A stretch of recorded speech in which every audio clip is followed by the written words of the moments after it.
So I've had suicidal thoughts for 15 years now.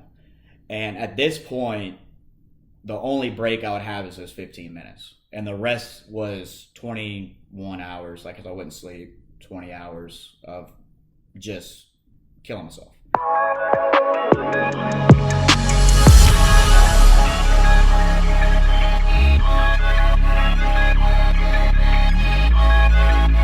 I don't know, man. You see, I have a certain plan, like for like first dates. What's that? Can't reveal it, but here's like one big key. So whenever you have a first date, you could try to turn it into two dates in one. As in, like, dinner to date, or like dating a movie? Like going to dinner to No, movie? no. You see, I think a movie on the first date is a horrible idea. Me too, because I mean, you want to talk to the You're not going to person. talk at all in the Yeah, movie. in the movie. You talk on the ride there, then 5 minutes home, waiting on yeah. that fucking popcorn, and Yeah. next thing you know, Cuckoo Cuckoo, it's out. I know, basically, yeah, that's it. What's that from? Cuckoo Cuckoo. Um, I have no idea I where think that's from. it's a cartoon for sure, but it's like an adult cartoon. I think it's Family Guy, to be honest. Burr. Yeah. That was it was the black dude. He was he was the host of a show, and Stewie it was Bill Cosby on Family Guy, and Stewie was going on the show. Yeah, I don't think we should associate Bill Cosby with first dates. Yeah, can I get a roofie colada? Easy on the roofie. Yeah. That motherfucker's out of jail. I know, that's freaking crazy. That's freaking Dude, I nuts. have no people who drug drinks. Oh, dude, have you ever been like roofied? Personally, like, have you ever been roofied? I don't think so because I have a way that I go about. Yeah, I have my hand literally over my drink everywhere that I go. I hear you. They got them rings now, and girls dip their finger, and that ring will change the color if it's got a roofie in it, or whatever, like some kind of drug Oh, in it. good. Yeah, 100%. They're making a fortune. I mean, it's like Yes, a you little, can. it's like just a band, really. You Oh, know, just shit, like a man, that's solid good. color band, and then you dip. It's kind of like a moon rock, I guess, like, and it changes colors. Good. Yeah, Good, But man. I think I've been roofied. Honestly, I really think I've been roofied. I mean, it could have happened. You know, I don't know, man. I mean, shit. You got to. you don't remember shit, bro. Like, you're out. Well, Like, I've had one too many Long Islands at one time for that to happen. Also, Long Island iced teas. yeah, boy, They're cheap and good. bro, that's They're not really all that I used good. to drink downtown. Really? That's all I used to drink. I like tequila sunrise, but man, that's sweet. No, cause now whenever I go to the bar, it's straight whiskey, Jack, neat. Yeah, I drink beer. Well, I mean, I drink beer, I drink but beer. I'm not getting any other alcohol. I'm not getting. Yeah, I'm trying to stay away from the Vodka liquor. makes me lose my calzones, and tequila makes me lose my calzones and try to become a superhero at the same Yeah. time. I got cut off in Mexico on my senior trip. Oh shit. Dude, Cancun, Yeah. we're on a thing called the Booze Cruise. Yeah. I heard about it. I didn't go, but I heard about it. You Bro. get pretty wild on it. They had this shows with Grad City, so it's not like they're chaperones, but they make sure you get from point A to point B. In one piece. Yeah. So they have this one of these guys, chaperones, is just jacked, huge guy. They're like, all right, arm wrestling contest. Who wants to go? Nobody wants to go against this dude, man. Obviously, he's gonna win. Yeah, he's like I'm a moving already drunk refrigerator. enough, so I said, screw it. I'm left-handed. I'm gonna see if this clown's left-handed. The dude was left-handed. I said, oh, all right. So he fucked around for a little bit, acted like he was giving me a chance to get him. And like after 30 seconds, he just, boom, winner. I'm like, oh, fuck. All right. You know what? I can walk with my head held high. I'm good. Yeah. They said, oh, no. Loser, come back. I said, all right. They said, lay on the table. Brought out some Don Julio. Oh Lord. Everybody count to 10, Mississippi. Was it hot or was it chilled? Hot. Oh no, dude. I couldn't do it. I would have threw up everywhere. Oh. I said, bruh. He goes, what, did mom raise a bitch? I said, all right, bro, come on. So we start getting it. Dude, I'm actually getting it down. I'm getting it. Gets to 8, Mississippi. He goes, oh no, y'all are counting too fast. Restart. No, I sat up. I said, cuz, ain't no way. No way. He goes, oh, he wants to back out? And I'm like, all right, let's go. Dude, it gets to 5 Mississippi. Tequila's flowing into my eyes, up my nose, in my ears. And I got back up and I was like, whew. And I had Crocs on before everybody started wearing that shit again. Trendsetter. Fuck. I'll tell you what, dude, I had like 3 different pairs of those things. Really? Oh, I've yeah. never owned a pair of Crocs. They were slick too. I've never owned and everybody hated the Crocs. Well, eventually I saw them for what they are. Yeah. And to this day, they're still fucking ugly. Yeah, they're hideous. But I mean, I've heard they're comfortable as hell, though. I don't give a fuck if they're comfy or not. They're ugly, man. They really are. Hell, my dad had over 200 pairs of shoes, bro. Damn. You got a new pair every week? Jeez. If I wore Crocs nowadays, given that I have most of his old shoes, like the vintage Nikes, that man would roll over in that urn. I hear you. He would roll over in the urn. Yeah. And kick my ass. My great grandma, or not my great grandma, she was like my step grandma. My grandfather he only went to 2 boot stores, one in Orange, and I think the other one was in Dallas, and thousands of dollars in boots, bro. Like thousands and thousands. Name a skin, he had it. You know what I mean? Like he had every freaking color, like money. She burned them, all of them. Burned them for what? I don't know. We didn't get along in the family, but she burned them. She burned all of his boots. Whenever he passed away, she burned them all. I think we got 1 pair of rattlesnakes, but that's it. Oh, no. Oh, yeah. She burned them all. Was it like more of a superstition kind of thing? No, I don't know. She just, I have no idea, man. That's all I was told. She burned them. I was like, well, that kind of sucks. Oh, I'd be livid. I wasn't happy, but I was also young at the same time, so I kind of didn't like really, I wasn't wearing boots at the time, I should say. Like now, I like wearing boots out. I don't like wearing boots to go do like outdoor activities. I like wearing old shoes that are comfortable. Yeah. But like fashionably going out, restaurants, the bar or whatever, I like wearing boots. So now I appreciate a boot. It's like, fuck, I want them, But I have a pair of sea turtle skins from like 91, a pair of Justins. I got them for $120 on eBay, authentic as fuck, like real. I just got them at an estate sale, I guess. And then I have elephant skin. And I used to have ostrich, but I sold them because I never wore them. So when did sea turtle become illegal? 91, I think. Oh, so you can't. So I think my boots were a 91, I think, or 89. That's the 2 numbers coming up in my head. But I think it was either or. But in 91 or 92. Let's double check that before. Google it. No, but it's 91 or 92. Before somebody from PETA sees this. No, it's all good. No, they're legal, I promise. But you can get them in Mexico illegally. Like, they sell them off the cruises and shit. Like, people don't tell them. Oh, that's just like those people that think that gun control works. Yeah. Yeah, let's see. It was the year they hit the endangered list, they stopped. So it should be like...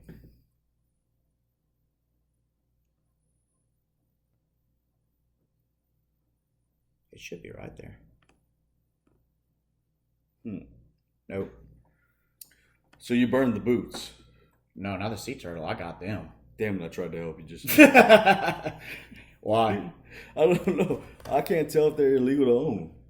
Oh, you can have them if they were made back then. You can have 100%. Like, I know a lot of people, but they're like, you can't get like new pairs. Like, I can't go buy a new pair of sea turtle skins right now. For the record, I do not have any sea turtle boots. Dude, like, I have vintage sea turtle skin. Like, it's vintage. They were made whenever they were legally made. But like I said, you can go on the boats in Mexico, and got all kinds of small villages. Some buddy of mine got some stingrays that were pretty sick. Stingray? Yeah, it's like a dark gray, and it has like a white diamond on the tip of it. It's pretty dope. A white diamond, you say? It's like a, angle like that. Have you ever seen 2 Chainz' Most Expensive as Shit? Yeah, it's dope as fuck. Bro. I love that show. Bro, did you see that $295 hamburger with gold shavings on the bun? I saw the $10,000 donut. $10,000 donut? Yeah, it's like 10 grand. They get a $100 one, and then they have a $10,000 one. What's the $10,000 one with Gold. gold? It has gold in it. It has. You said 1,000 or 10,000? I'm pretty sure. Look it up. I'm pretty sure it's 10,000. Pretty sure it's 10,000. But they have a $100 one for sure, and I think the second one's 10,000. But they have two really expensive ones. But it has gold shavings. I remember it had jelly in it.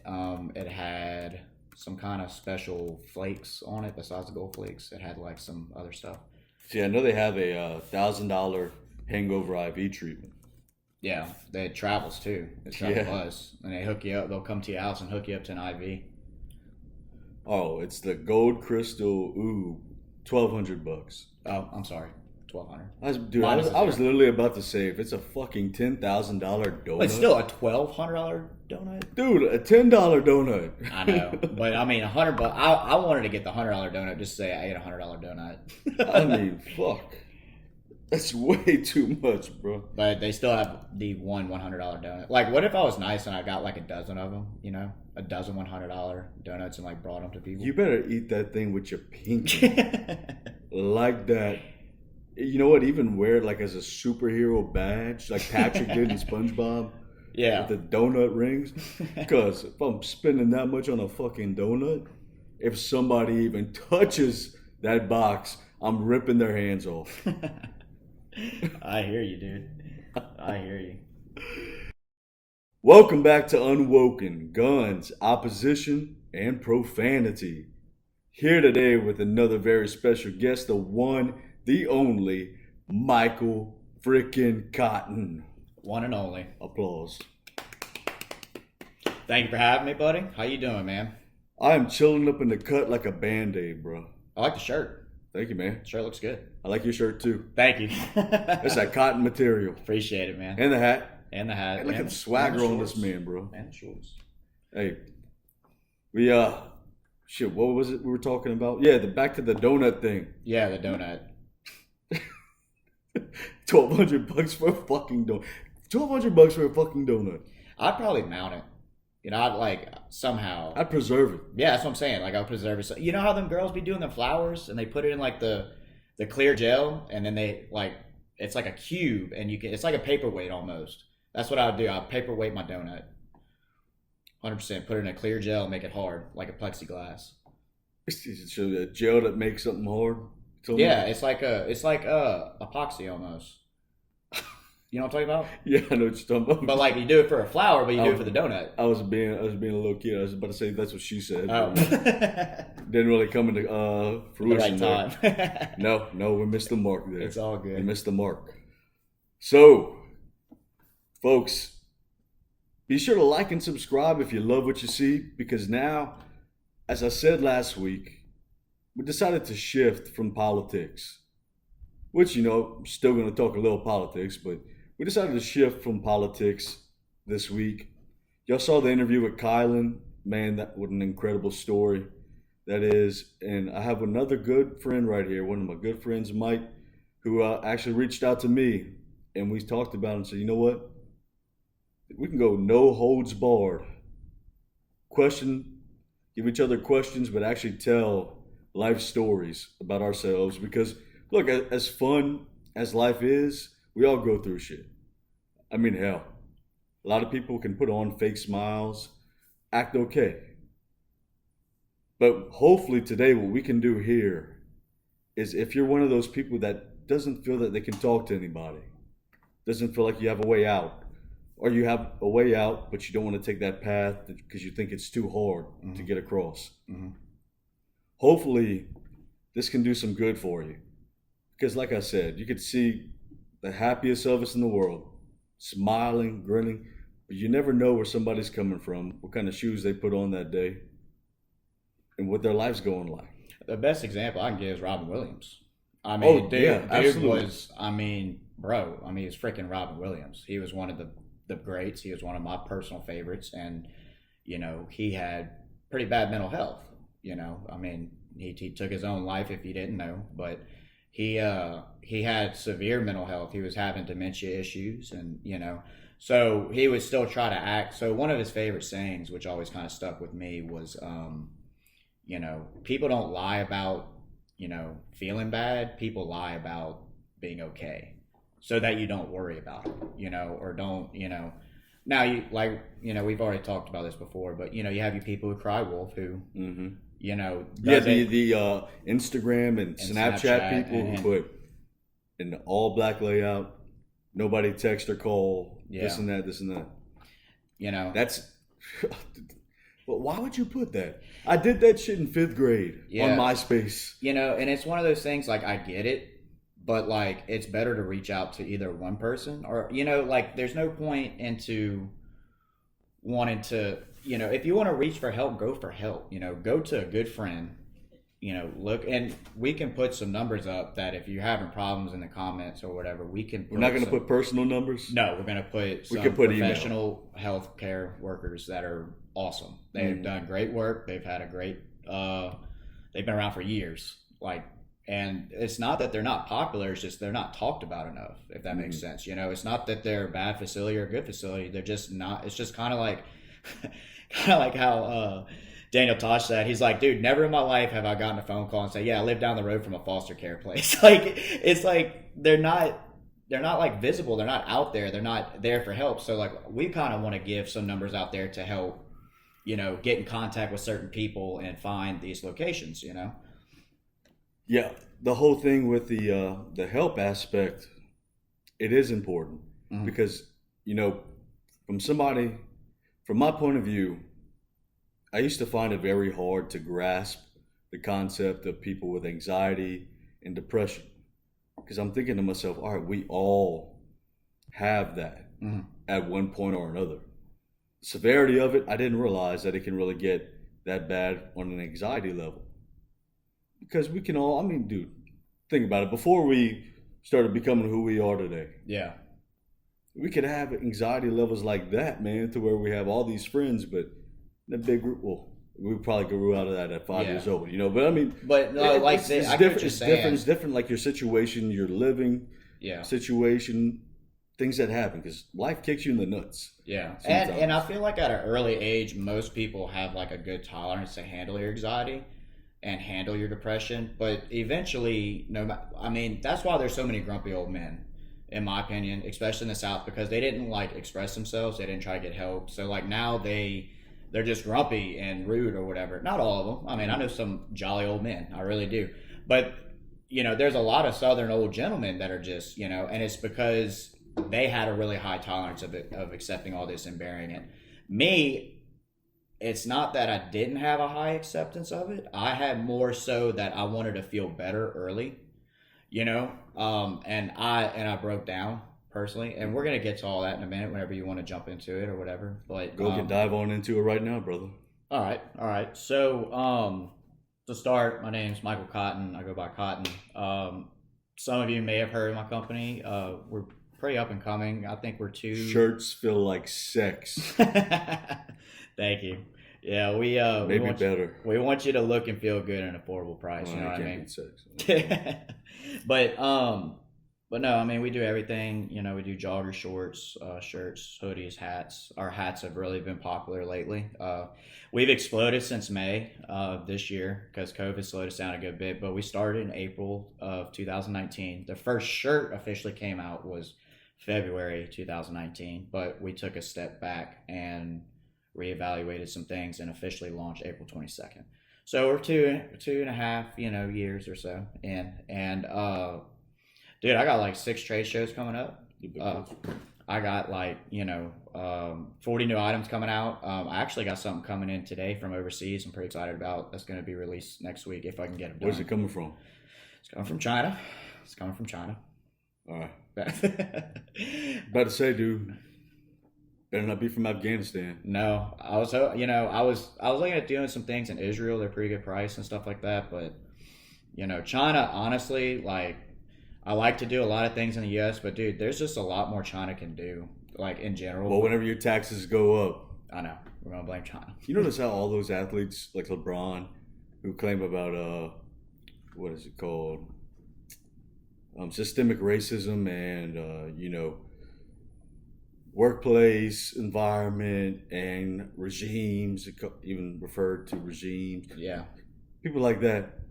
LeBron, You know who's making those shoes in China for how much and for how long those hours are? Cheap. Like, very cheap, dude. I don't hear you saying a single thing about that, though. You talk about oppression. I guarantee you those shoes cost about $5 to make. Probably so. Like Yeezys. You know what I mean? Like, oh, fuck, dude, $500? That's like big baller brand. yeah. I mean, No. But my whole point is they're upcharging that much. You know what I mean? Like, but I guarantee, because the more you get, the cheaper it is. You know, you got an MOQ. Bulk. Yep. You get it in bulk. You know, I don't do too much big bulks because, you know, I'm a smaller company. So I'd rather have multiple items with limited stock to where the customer has an option to pick things. And so if it, you know, there's some things that I re-up on. You know, there's a few, like these hats right here, the frog hats that I had. You know, this is my third time. This will be my fourth time restocking them. So super hot items we try to keep in stock. But, you know, I'm not big like, you know, obviously Adidas and them, but I mean, dude, they get like 500 shoes pairs or 5,000 pairs of shoes for $3 to $5, and then sell them for 500. You know, I don't know, man. There's a lot of people in Lafayette wearing your stuff. Yeah. My buddy hit me up on Snapchat the other day. He goes, "Wait, is that Cotten?" I said, "Well, yeah, that's what the name says on Snapchat." Yeah. And then another one goes, "Dude, I buy his stuff all the time." It's getting I bigger. said, man. "All right, Yeah. well, you know what? I might sign a Scott Davis 2032 shirt for you, and you sign that shirt that you gave me, and we'll just each frame them in our rooms and say, all right, we started here at that point. Now it's there, and Yep. now we're here. Yeah. You know what I'm gonna do for you? What's that? I'm gonna bring back factories to America.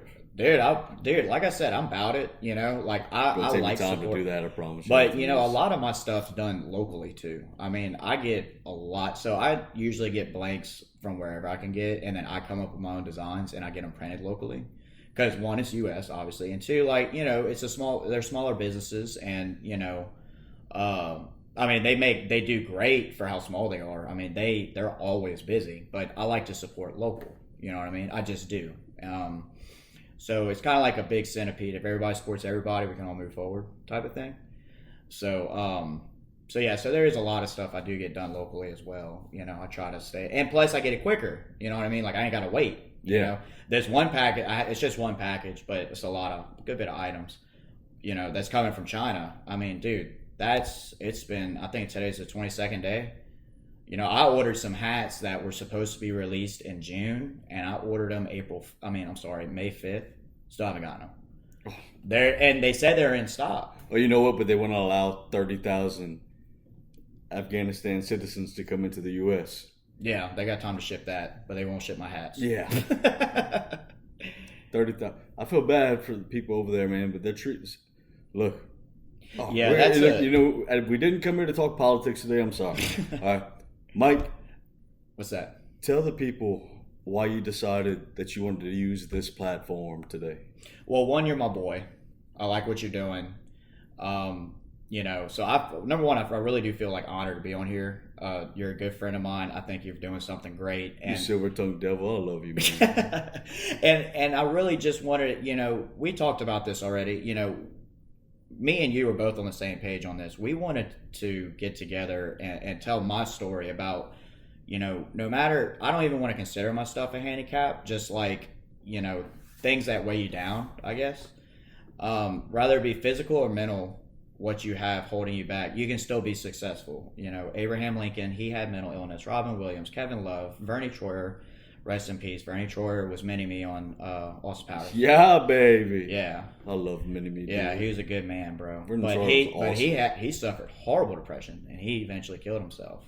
So, you know, it's real, and I just wanted people to know that don't let these things limit you to what you can do. You know? Why do you think that our generation has more? Do you think that it's mainly our generation being more innovative and actually making this a topic of conversation that's brought awareness to it? Or do you believe that it's so many people in our generation that are going through these things that's how it came to fruition? So I think it's a big circle almost, if that makes sense. Let me break it down. So like I feel like one, we're getting more awareness because of social media, but two, social media is also bringing on more depression. Dude. So does that make sense? So like Yes. it's tit for tat. Yes. It's so like the social media is, like, man, I see, like, I follow people who have $120,000 truck builds. Their lift was 50 grand on their truck, and it's like, man, I want that, but like, I'm not gonna like trip on it. You know what I mean? Like, that's a nice item to have in life, but I mean, dude, like, I can't afford that right now. But to some people, like, they'll idolize that. Like, they will, and if they don't ever reach that, they're gonna be sad. But then on the other hand, you have, mental health awareness ads, mental health awareness, whatever, and it shows, people comment and stuff, and it shows that you're not alone. So there's a positive side to it as well. But again, and then the thing, if you're a huge political guy, it makes you depressed watching the news or going on social media getting news off the. I get more pissed off.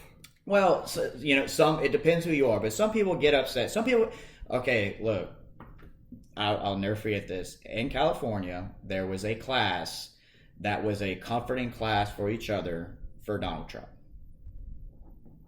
That they were so uncomfortable, they would pay somebody to literally let them come into the class and let them console and talk, like a morning. The evolutionary clock is going backwards as we speak. Dude, I'm telling you. Like, you can look it up. We're the only ones causing it to go forward right now. I don't know if it got canceled because Biden's in. We need one for Biden. We need a comforting group for Biden. I'll go to it. I'll pay for it. Nah, you know why? Because I'm not a fucking pussy. Fucking cancel culture pricks.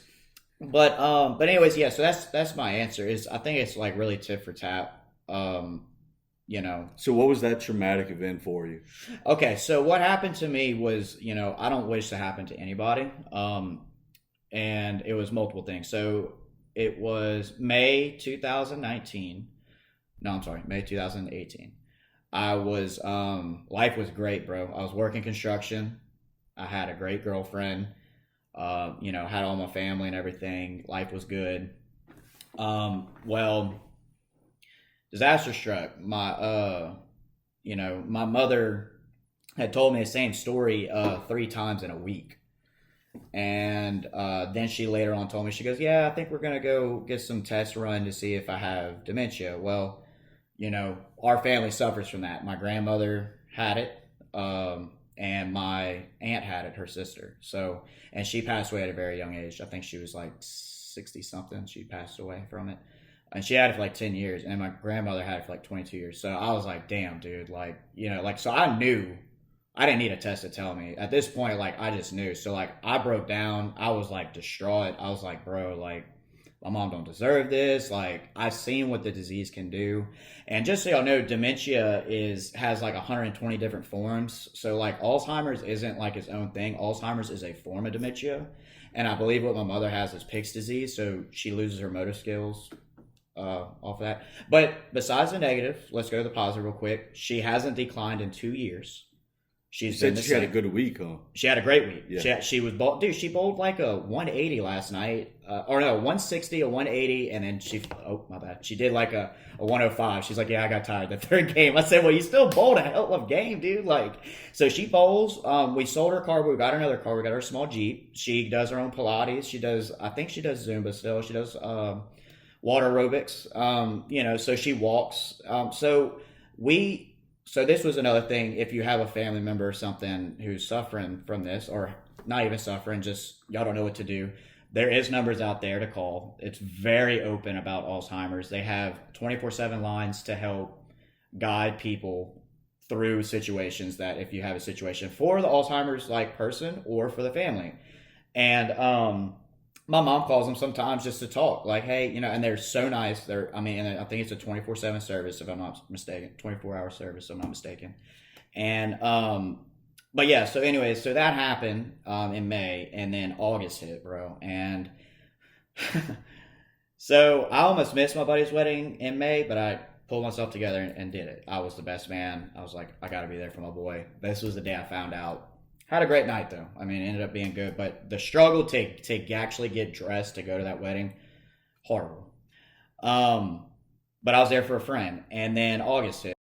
So yeah, so I was dating somebody knowing she's gonna leave me. So like a lot of people don't ever experience that. I mean, a few people do. You know, some people leave for work and they do long distance or whatever. But I didn't have the finance to do long distance. She lived 12 hours, 13 hours away. So I couldn't afford plane tickets. I couldn't drive. She asked me to move there, but my mom was sick. So we tried the long distance a little bit, like stayed in touch, but it hurt too much, and eventually, But so knowing that was going to happen in August, that happened. We dated, and then I lost my job. So I have no work. So I'm literally like not. I'm really not doing anything, dude. Like I'm not showering.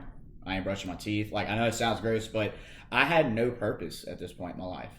I had hit pretty much rock bottom. And this ain't even half the story, as in my past. I'm just telling how Cotten Co got started. But so this is another rough patch I get into that's pretty rough. And I was just like, bro, I don't know what the fuck to do, man. I have no idea. And so she leaves.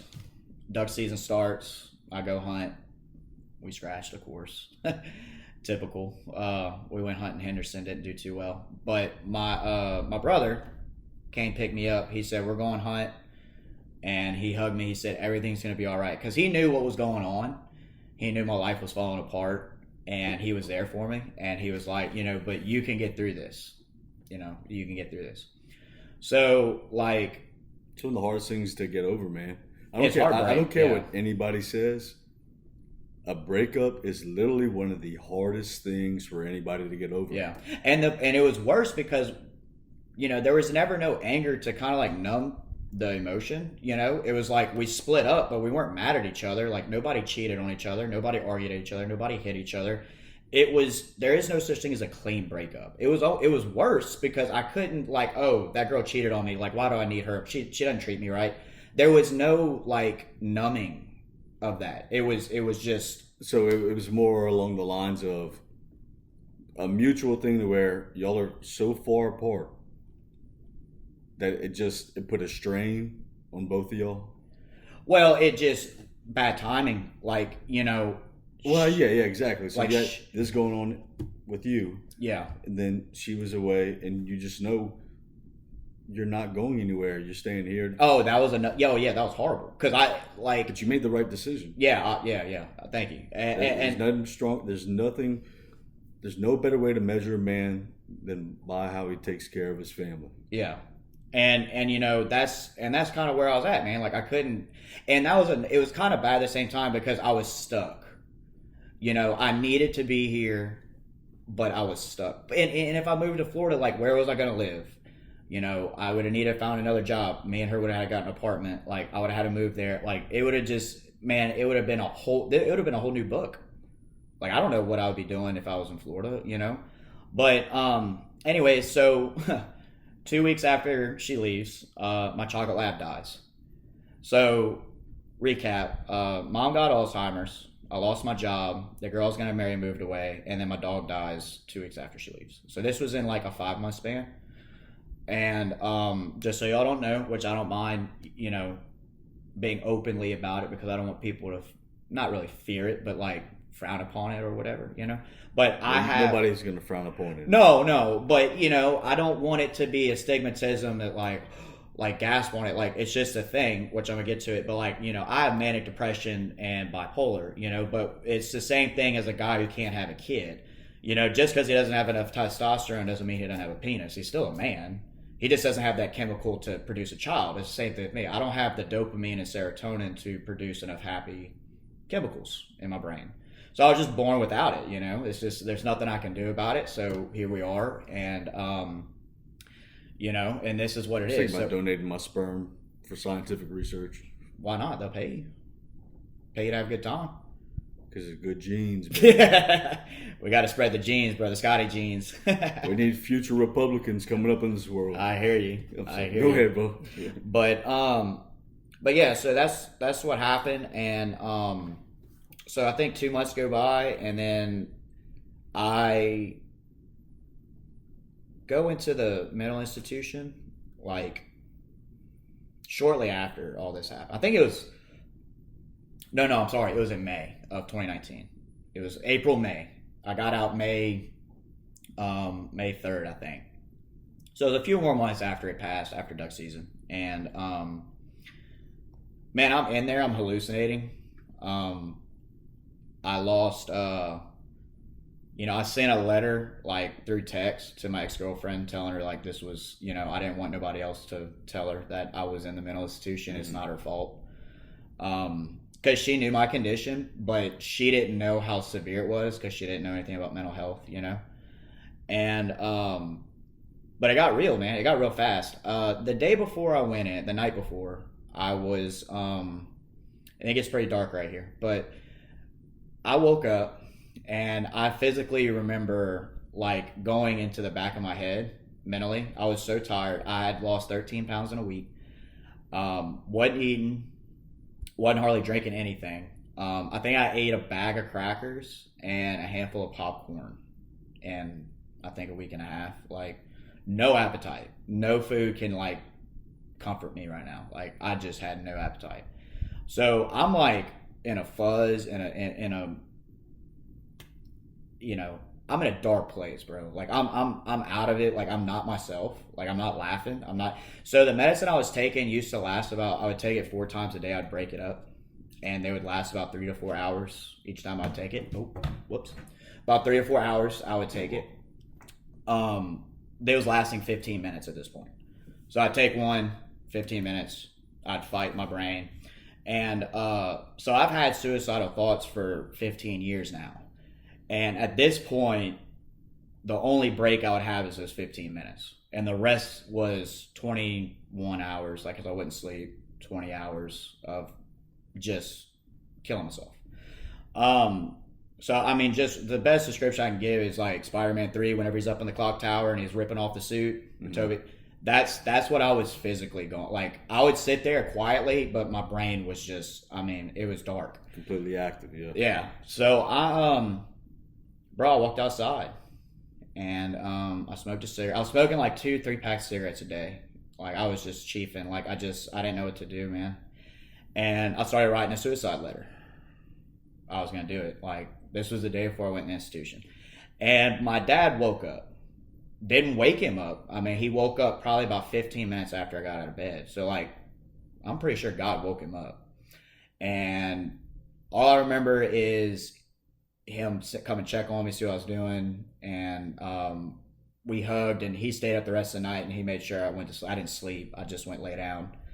But, he knew I was going to kill myself. Like, that was the last straw. Like, I was, because, dude, like, you understand, like, where I was at, bro, like, I still wasn't working. I had launched Cotten & Co. April 22nd, and then I went into a mental institution right after that because it's not that it wasn't a success. It just wasn't. I was in such a dark place. I was expecting this like huge flow of sales, I guess. And I had good sales.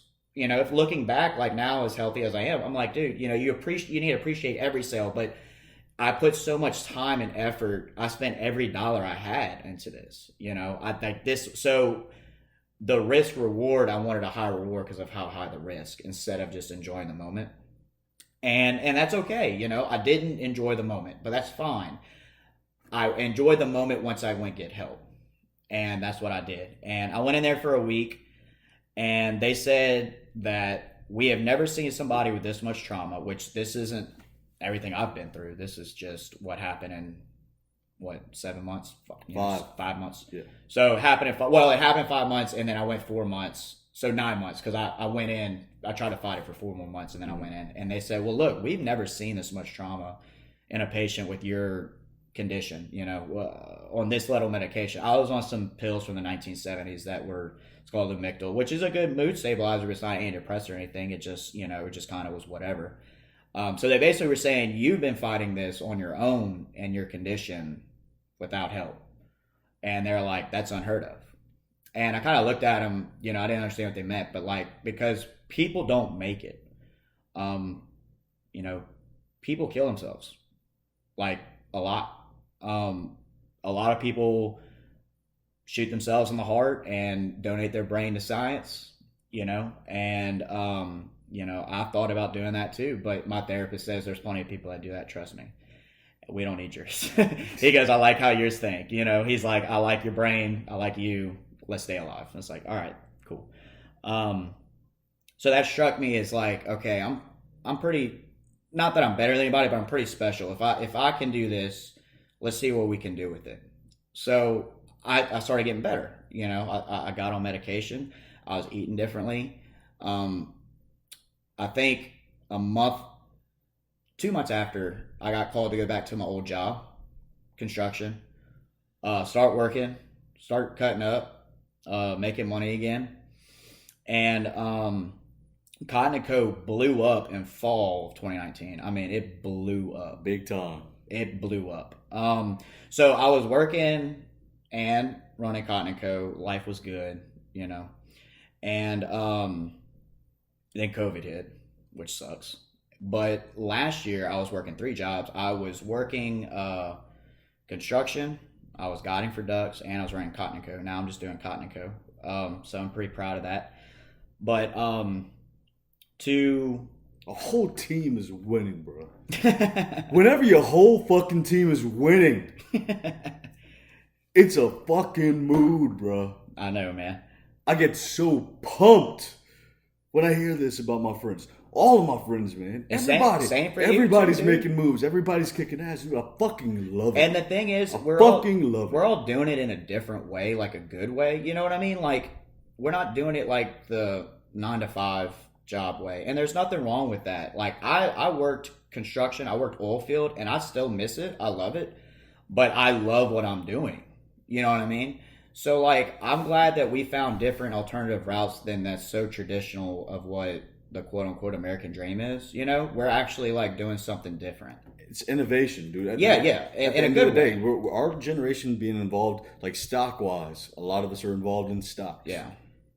Let me tell you something. We went to school,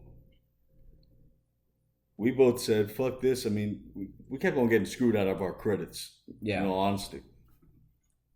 But I never understood this when I was younger because all my friends that I grew up with, 4 of them, 4 of my best friends, all oil field. All. Yeah.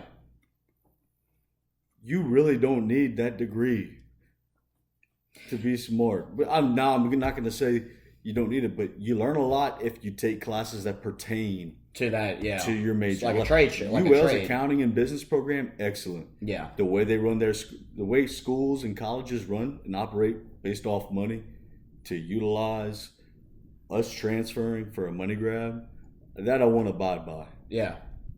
I could sit here and tell you I know I could go back to school and take those 47 electives, which I better be in the fucking PBL if I'm paying $16,000 to take bowling. But I literally told my advisor, I said, look, ma'am, I was told 2 semesters ago I need 2 more classes. Then the semester before that, 2 more classes. I said, look, it just jumped from 2 more to 47. Yeah. Where'd the 45 come from? I said, with all due respect, I love this university and everything that y'all have done for me. But I have way too many things that are going great for me right now that you can't put a value on. Yeah. And that college degree can't get you where I'm at right now. Yeah. I agree, dude. And you know what's crazy is that the degree can, like, help or it can't. Like, my sister has an English degree. But she doesn't use it for teaching or whatever, but what the degree shows, guys, is that literally you can make a 4-year commitment. And we're not by any means advocating against going to college. Oh no, do your thing. I respect people going to college because I went for a year and I couldn't do it. You know what I mean? I respect people getting a degree. I just hate how society isolates it to if you don't have a degree, you ain't worth shit. I am officially stopping after year 7. Yeah. Year 7. Now, you know what some people say about that? They say, oh, you're just quitting. Well, you can come back to it. I mean, you can always come back to it. Yeah. But why would I want to go spend money on that piece of paper instead of do this? Yeah. That little norm that everybody that you were just talking Yeah, about. it's Fuck that. just Fuck, you know how many people got to where they are by following the norm. Think about it. we become a numbers person. You're Once just you a become number. a numbers person, you are right back in the middle of that pack. Well, it's like working for Halliburton. You're just a number. You know what I mean? Or Schlumberger. Like, yeah, I know that's oil field, but I mean, dude, they're so fucking big. You're not. It's Amazon. Dude, they don't know your name. You got You're employee 10,242. Once you find that thing that you love to do, once you find it, it's like an amazing that old quote. You'll never work a day in your life if you love what you do. Dude, it's an addiction. It's a weird, to me, like what I do. It's a weird addiction because I invest so much money into my company, like it's ridiculous. And I like to do that though. So like I don't have money in the stock market. I don't have money because I kind of can control my business in a way. I can't control the stock market. You kind of just predict it. But if I had extra money, I would probably put some in there just to kind of have. But I took all the money out the stock market to start my business, and I invested long term, but I lost my job, so I needed it now. And I lost, I think, about $300, which isn't a lot, but starting up a business, $300, I can do a lot with that shit, man. Like, I can do a lot with $300 now, And so, there's nothing wrong with the generalization of going to get a degree and 9 to 5 and investing and all this stuff. But, like, whenever you kind of do it the route we're doing, it's just like you never work a day in your life, like you said, man. And like I said, it's a weird addiction to where, I cannot stop doing it. It's like I have to keep doing this. And the weird thing is nobody had faith. Not nobody had faith. Nobody really gave me a chance with their business to let me be creative and like show them what I can do. And so I was like, you know what? I'm going to show the world what I can do. And I knew I can do this. But I wouldn't have been able to do this at the timing of like 21, 22. I wouldn't have been able to do what I'm doing now. Like I just wasn't matured. Isn't really like, I guess I wasn't fully baked. I was still a little immature. Wasn't all there and stuff like that. So I feel everything happens for a reason. And so that's another thing too. Like if things aren't happening now, but like you do a little something every day, something's gonna break. Yep, you can't follow the same choices you make. Yeah. What I like to say is change a little bit. Change something up different every day. Like say you could be sitting on the couch watching TV. Change your spot. No, for a commercial, do 10 push-ups. Oh, okay. Yeah. I feel you. Small. Just small. Nobody makes a big leap in one day. You change a little bit about yourself every day in a good way to optimize your time and optimize your focus. Over time, that 10 push-ups becomes 20. 30. That 20 turns into 50. So on and so forth. Next thing you know, you're doing squat thrust during the TV show. There you go. Something like that. See, one of my favorite quotes in the Bible, can't remember where it's from, but they had a sign in 3rd grade. I won't ever forget it. I went to Catholic school, and it said, 1,000-mile journey begins with one step. And that's always stuck. I mean, dude, from the 3rd grade till now, for something like that to stick with you, that's always stuck with me. And I'm very impatient. I think things should be different sometimes in my head. Like, why am I here? I always ask the questions, but you really have to sometimes sit back and see how far you come. Like, even if you're down in the trenches right now, like say like you were where I was, nobody really told me, dude, look where you were 5 years ago. And like, look at the things that you have around you, the family you have around you, the friends you have around you, and I don't mean things like, I mean like a house or like a rent house or like a new car. So like a new car or, so that's what I mean by things. I don't want to say like materialistic things, which that kind of sounds like it, but I'm talking about like progression, little things in life, like things that you can look around. It's like, hey, I earned this, I earned that, but don't attach to it, if that makes sense. But in my opinion, you got to look at the glass half full, and that's hard. I mean, that is, again, this goes back to social media. I mean, I follow people who drive frickin' dual turbo Lamborghinis. I'm like, why the fuck can I have that? It's like, I know I can drive it better than I want a 1939 Plymouth. See, that'd be sick. I want a Roadrunner. But I like my car right I now. want a Plymouth Roadrunner. Yeah, your car is sick. But I want a Plymouth freaking Roadrunner with the big wing. Them things like 110 grand. See that 1939 Plymouth I was looking at? Uh-huh. 3.6 million. Oh, Jesus Christ. Yeah, I call shotgun, though. I better be. Does it have an aux cord? I better be boxing Floyd Mayweather to make that kind of money. Yeah. You know what? I will take $3.9 million and get in the ring with Francis Ngannou. You would?